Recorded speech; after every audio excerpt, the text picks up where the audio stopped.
ولسمشر د کرکټ بورډ د ستونزو حل لپاره د عاجل اقداماتو امر وکړ.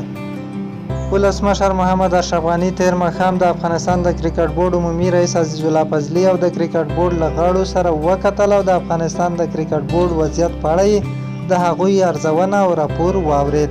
په کرکټ بورډ کې د بدلونونو او لانجو وروسته دا د ولسمشر غني سره د کرکټ بورډ د چیرمین او د بورډ غړو لومړۍ لیدنه ده.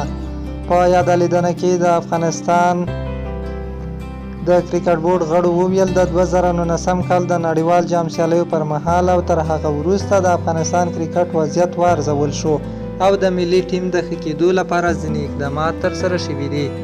وروسته ولسمشر غني د هیواد د کرکټ ملي ټیم او د افغانستان کرکټ بورډ د هڅو د ستاینې ترڅنګ وویل د کرکټ ملي ټیم تل د افغانستان لپاره ویاړونه راوړي دي او د ملي ټیم برای د خلکو لپاره یوه مهمه موضوع ده.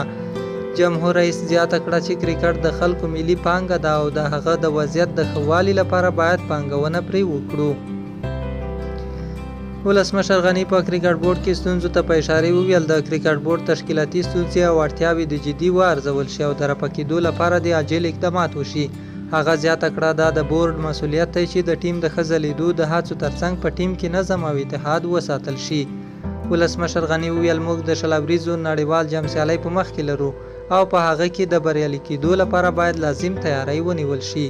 جمهور رئیس څرګنده کړه کرکټ باید د یوې ملي پانګې په توګه سرته سري شي او د ودې لپاره یې لنډمهاله او اوږدمهاله پروګرامونه ترتیب